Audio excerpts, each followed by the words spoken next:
Hi, this is architect Prathima Seethur, Chief Architect at Wright Inspires. Today I'll be taking you through a home that we have built in the Bema layout at RR Nagar, which faces a beautiful park, which is a plot size of 40-60. If you want to know more details of this house, you can log on to www.builderfi.com, where you can download the full PDF ebook which has all the details, drawings, floor plans and the material palette.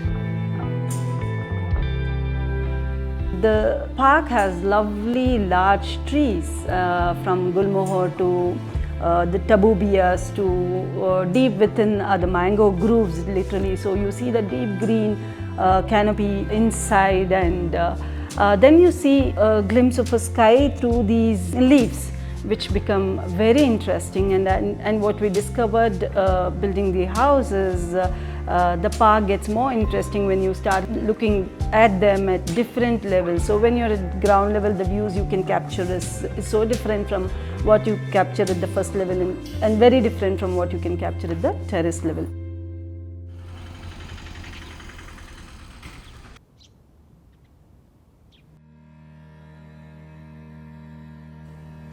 This being the approach road, which was the west side of it, and we had this 65 feet going to the deeper side, where we had this tall building very close to us. That's the east part of it, which was like a 4-floor structure there. And here we had some challenging things where the neighbors were very close.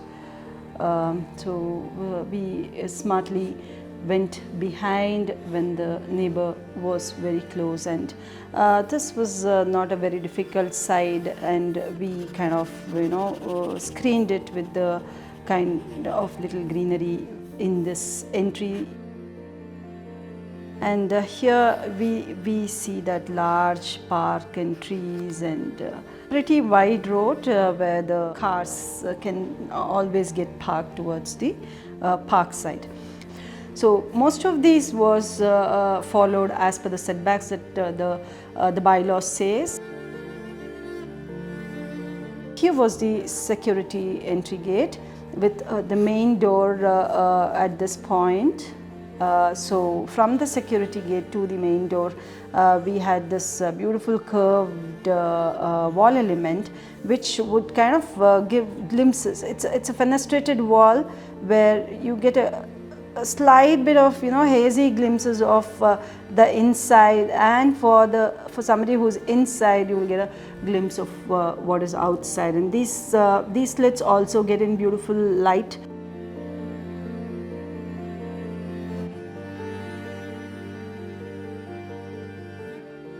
If one wants to go hang around and sit for casual chit chats, that becomes a beautiful place. And for all the casual informal talks that happens around a home within the family members, this sunken courtyard becomes a beautiful space. I would say even the younger one in the house loves doing all her art activity and her homeworks in this space, in this courtyard. So from the main door to the left side is the kitchen.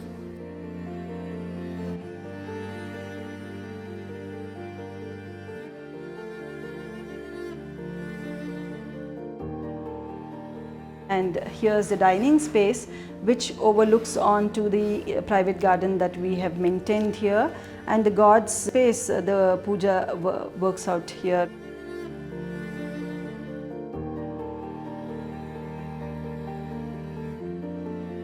Level above the kitchen dining level is where the private rooms are.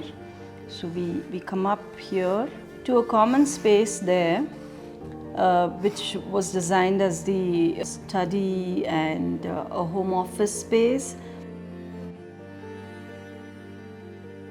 Towards the left was a kids' room.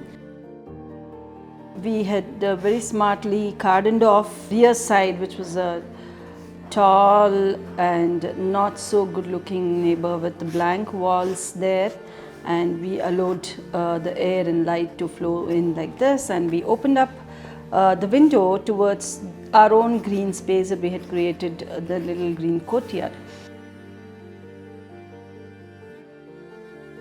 Two girls shared the room here with this bed space here and the wardrobe going there and a little dressing place there, and yet another study for them in that place with a toilet in this corner.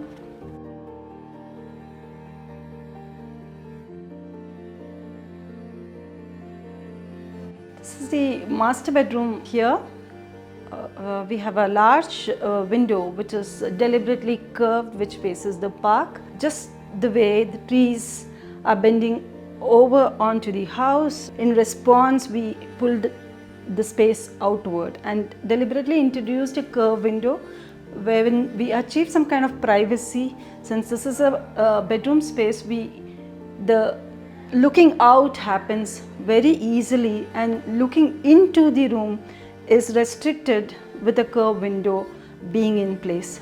The curve kind of does not allow direct view into the room, and it's also that there is another adjacent square form that is pulled out of this window to complement, where a casual sitting area could work, a casual reading nook or seating area can be carved out into this rectangle space. So this rectangle opens onto the sit out courtyard that we have created.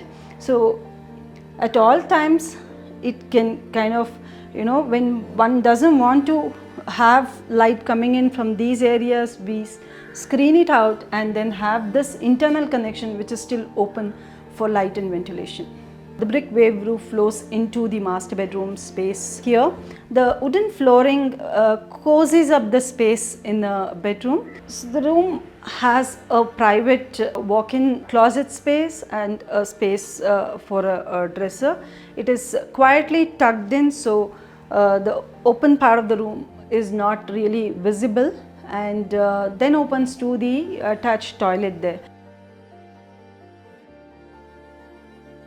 We wanted a space because we had a family of 4 with a 3 BHK house, and my daughter Harshini, she was saying that now she just came up while discussing with Prathima that she has seen a lot of houses where they have rectangular structures. She said can you give me a house or my room where I need a dimension where it should be a curve.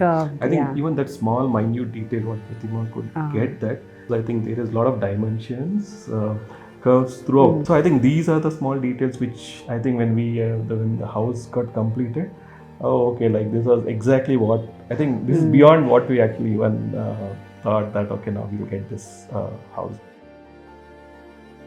Eco-friendly, eco-responsive, eco-sensitive, environment-friendly, sustainable building, green architecture, organic architecture. They are all the fancy terms that one can use to describe a home like this, but in the common language, I would say it is well thought design, meticulous detailing, beautiful execution that has come together to make this space what it is.